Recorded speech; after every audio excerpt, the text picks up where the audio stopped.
Available on the website. Liverpool and Napoli qualify for Group E. Liverpool with that 2-0 win over Salzburg. Meanwhile, for Napoli, 4-0 victory over Genk, ending that 9-match winless streak. Not enough to save Carlo Ancelotti. We know he's achieved a lot during his time in Naples. What went wrong, Gab?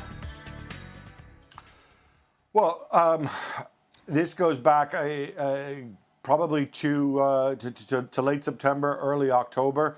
The impression is that behind the scenes, there's a group of players, Insigne, Callejon, Koulibaly, Dries Mertens, who have contractual issues at the club. Allen, another one.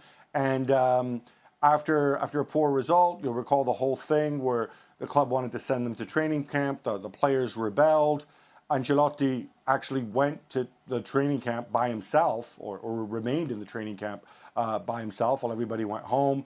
The club, he was looked like he was walking a fine line between the two, but things went downhill from there, and the players didn't respond. 9 games without a win in the minds of the president. This is partly Ancelotti's fault for not being tougher on his rebellious players, who, like I said, many of these guys could leave in January. I think that's the stock explanation. If you want to dig a little bit deeper and you want to be a little bit more cynical, De Laurentiis spent a lot of money in the summer on people like Manolas and Chucky Lozano. The results weren't coming in, and he looked at this and said, I might need to go and extend a whole bunch of contracts, and it's going to cost me a lot of money. And with Ancelotti here, maybe I made some promises to him. He wants a certain level of player. Why don't I just replace Ancelotti with somebody cheaper and pin this on him because of the player rebellion? If that makes any sense. But it probably doesn't make any sense because nothing about this makes sense. Did you say Ancelotti achieved a lot? Yeah. What? Well, he finished second last season. That's pretty impressive, no? Move on. That's achieving a lot. Overall? All right, do we laud... What were Napoli's expectations? Well, they finished second before. Do we laud under Sarri? Do we laud managers in other leagues that finish second? Mauricio Pochettino, apparently, is one of the greatest coaches ever. What does he achieve? What did he do with Spurs? It's actually wait, Craig, what did he do? He took them to the Champions League final. So, didn't win it. He took them to the Champions League final. Napoli finished second in Serie A. Well, what's finishing second? Well, exactly, what's finishing second? It's exactly the same thing. Carlo Ancelotti has much more experience than Mauricio Pochettino. What did he achieve at Napoli, right? Tell me. I think he achieved over what was expected. You want me? You think what he's working, how much money is he working with compared to Pochettino? Gab just told you they went out and spent money in the summer. They lost Jorginho. They still get Koulibaly. They've got lots of good players. So I don't buy this, he achieved a lot. He didn't. It's actually turned into Spurs, isn't it? What? Because you've got a host of senior players who are out of contract, a team that should be doing better and doesn't. It's exactly Spurs, except it's in Italy. Arsenal next, Gab. Will it be for Ancelotti?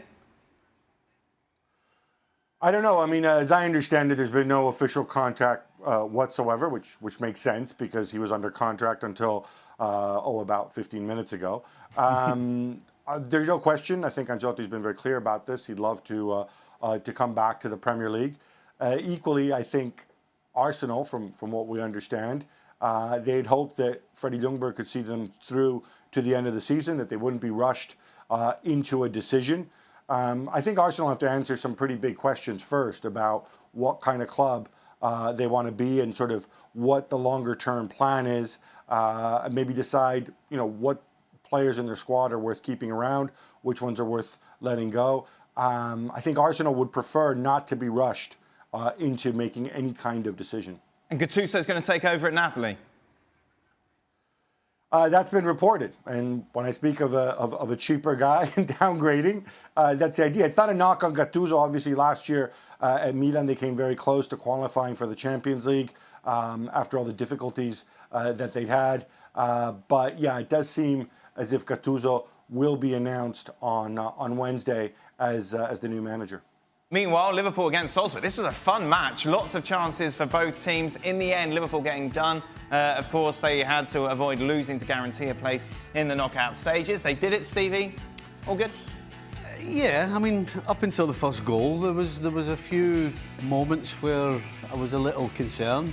But at the end of the day, if we're talking about chances, I mean, Mo Salah could have had 5 today. Yeah, and he scored the hardest one, didn't he? That was and exactly the one that you think there's no way he's going to score, he does it. But by the end of the game, yeah, it was comfortable. But for the first hour, yeah, Salzburg gave them a bit of a fright on a few occasions. Isn't that something that we've been saying about Liverpool a lot this year? That other teams have had nibbles here and nibbles there and chances and opportunities. And if they had taken advantage of those opportunities, Liverpool may have been in trouble. And they continue to get results. I think when this competition gets tighter, Liverpool has to improve their level. And I know they're killing it in the Premier League, and I know they finished first in the group. But it's not quite the standard just yet of what we saw from them late last year in the Champions League. Well, they can concentrate in the Champions League because the Premier League's over. Caught to 1 or 2. I can't believe you just totally discarded Leicester. Hey, you watched Leicester play the other day. Salzburg were a great team to watch, but they lost. Yeah. I mean, I'm really impressed with them, but ultimately they had to take their chances. Liverpool got the job done. Few little problems there that maybe 1 or 2 we'll look at.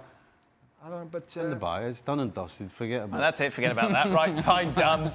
Tomorrow's the last round, of course, in the group stages.